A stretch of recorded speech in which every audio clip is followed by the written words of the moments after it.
O ápice da espécie é uma mentira, e eu te convido a abandonar ela. ênfase no convido, tá? Eu não tô aqui pra convencer nenhum defensor fanático do ápice da espécie. Até porque essa porra já virou uma religião. Estou aqui apenas pra convidar o fã médio de Ben 10 ao bom senso e tentar entender o que tá assistindo. A verdade é que o fã médio de Ben 10 não vê Ben 10. Ele consome conteúdo relacionado a Ben 10. É por isso que sempre que aparece um membro relativamente relevante e influente na fandom, ele começa a vomitar um monte de headcanon absurdo e você vê um monte de pessoa acreditando nisso como verdade absoluta. Porque as pessoas não sabem diferenciar o que é canônico do que não é. O Diamante, feito de Tadenita, o Eco-Eco, feito de Som, e a Julie, que não gosta do bem ser herói, são alguns dos efeitos Mandela que isso criou. Mas nem chegam perto do que eu vou falar hoje.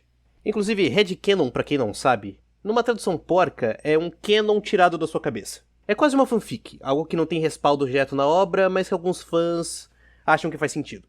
Eu não tenho problema nenhum com headcanons, até tenho muitos headcanons de Ben 10. O problema é a desinformação gerada quando as pessoas definem com unhas e dentes que um headcanon é verdadeiro. E é aqui que a gente finalmente chega no ponto do vídeo, a teoria do ápice da espécie.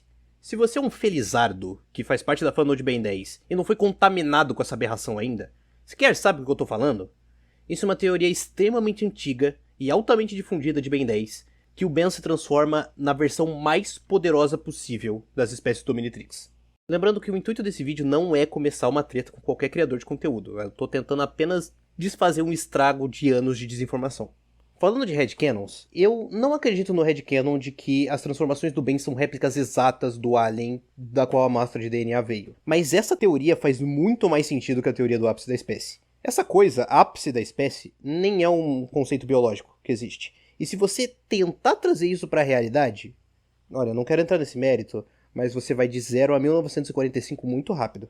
Mas voltando à ficção, como isso funcionaria? O Omnitrix calcula com base no DNA qual seria o ápice da espécie? Ele escolhe um critério com base no alien? Como é que funciona? Até porque o que realmente acontece é que o Omnitrix usa como base o DNA escaneado e gera uma forma de vida nova com base nele, só que eliminando qualquer defeito genético, como problema de vista e coisa etc. É por isso que os aliens do bem parecem mais saudáveis e mais fortes que os outros aliens que a gente vê. Concorda? Então você é muito burro, porque isso é só mais um headcanon que eu acabei de inventar. Ninguém sabe como o Omnitrix faz as transformações. Qualquer pessoa que diz que sabe é burra, porque isso nunca foi dito na série. Você tentar puxar qualquer critério utilizado nas transformações, mais forte, mais rápido, mais saudável, não existe. Não tem nada sobre isso na série. Eu espero que isso seja suficiente para vocês entenderem como esse negócio dos headcanons e efeitos Mandela funcionam. Agora vamos voltar pro assunto do vídeo e bom, antes que eu me esqueça, speedrun de refutar ápice da espécie. O Quatro Braços não venceu a Luma por ser mais forte ou resistente, e sim utilizando o cenário a seu favor. A partir do momento que a Luma começa a bater com força, você percebe o Ben sendo derrotado. E o Hulk, que possui um dos maiores, se não o maior kit de batalha da franquia, diz que o Ben não poderia vencê-la. Duvido que o Ben aguente muito tempo.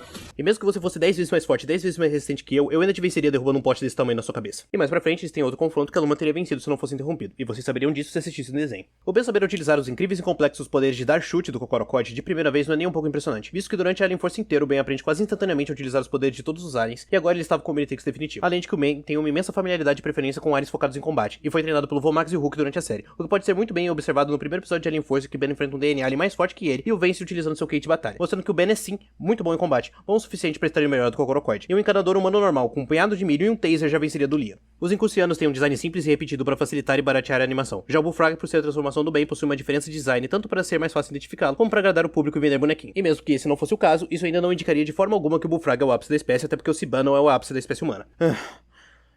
Isso foi bem fácil, na verdade.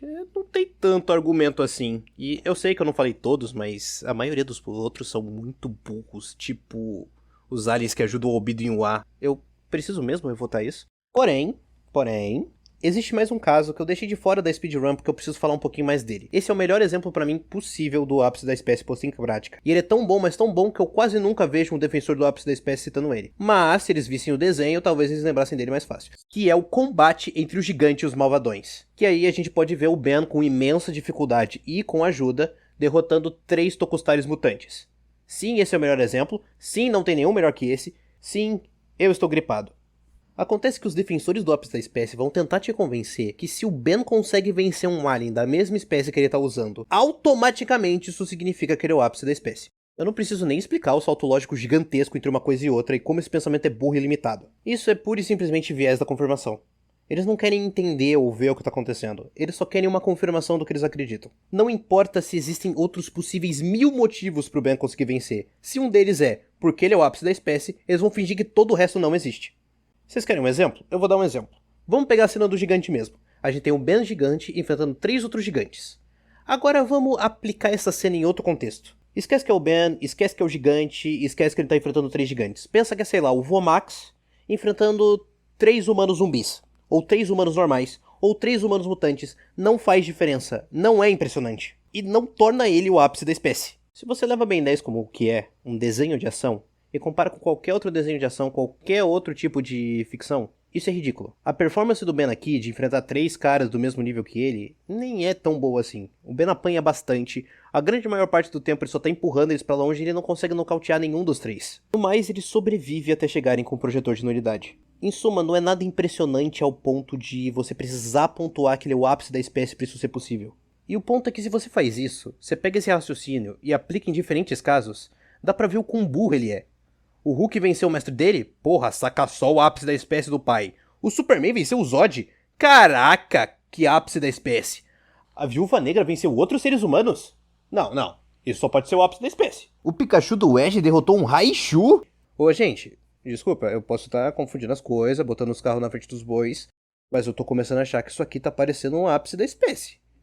O Colar venceu 4 braços? Não tem como, é o ápice da espécie. Falando sério, eu acho que o defensor do ápice da espécie vê Popó versus Bambam e fica todo, nossa, o Popó só pode ser o ápice da espécie.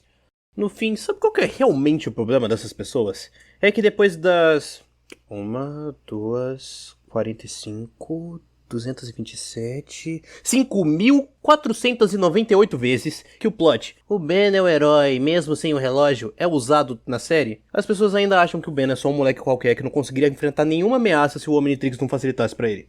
Mas deixando isso de lado, você sabe qual que é a melhor parte sobre essa discussão entre ápice da espécie e o que é dito no desenho de verdade? É que o Ben não precisa ser mais fraco que todos os membros de todas as espécies do Omnitrix para essa teoria ser falseada. Mas o contrário é verdadeiro. Se a gente encontrar uma única espécie, um único indivíduo de uma espécie do Omnitrix que é superior ao indivíduo do Omnitrix, a teoria cai por terra. E eu sei que eles vão falar que, ai, mas esses caras são mais velhos, treinaram mais que o Ben, blablabla. Então me diz, você sabe o significado da palavra ápice, né? A palavra ápice. Você sabe o que ela significa? Você sabe, né? Você sabe o que significa ápice, né? Ah, tá, entendi. E mais, eu não preciso provar que o ápice da espécie não existe. Aquilo que pode ser afirmado sem provas, pode ser negado sem provas. Vocês que precisam de alguma confirmação dentro da série, ou de algum fato que prove acima de qualquer dúvida que a teoria é real. Novamente, é um absurdo, um headcanon, uma teoria. E como eu não tenho que provar absolutamente nada, não preciso mostrar pra vocês por que o desenho seria contra essa ideia do ápice da espécie, eu vou fazer uma coisa melhor com o meu tempo e assistir um negocinho aqui. Eu e você somos inimigos. Mas conseguimos contornar as diferenças. Talvez porque eu saiba o que é ser um... Bom, não exatamente um soberano, mas uma porção de outros alienígenas que aparecem na Terra. Graças ao Omnitrix, eu assumo outras formas de vida. Então eu entendo bem o que é ser um alienígena, justamente porque eu já fui um. Pô, na moral, velho, eu adoro esse negócio do Omnitrix não ter sido feito pra combate, sim pra paz, cara, muito da hora. O Omnitrix feito pra paz, pra você sentir na pele, assim, como seria se você fosse de outra espécie, sem nenhum propósito de combate. Porra, eu adoro o Omnitrix assim, velho. Quanta presunção! Que mais esperar de uma criatura geneticamente inferior? Caraca, velho, ele acha que existe algum tipo de superioridade genética, mano. Ô, na moral, esses papos de vilão é tudo torto, né, velho? The fuck. Olha, no mais, é isso. Ben 10 nunca foi uma série muito difícil de entender. Se você faz algum esforcinho, já dá. Na verdade, eu acho que se você não se esforçar pra entender errado, fica mais fácil. Se você é fã de Ben 10, ou melhor, se você é simpatizante da minha causa de lutar contra a desinformação numa série animada americana cancelada há anos que ninguém mais se importa, compartilhe o vídeo e deixe um comentário falando alguma almôndega aí. O quê? Eu esqueci alguma coisa? O cara lá? Que cara? Que cara? O cara da produção? Ah! Um cara lá falou que o Ben se transforma em adultos otimizados? Ah, tá. Bom, não são adultos, não são otimizados, e esse cara deveria prestar mais atenção no que o resto da equipe escreve. Ah, não, pera, você pensou que ele sozinho escreveu o roteiro de Ben 10?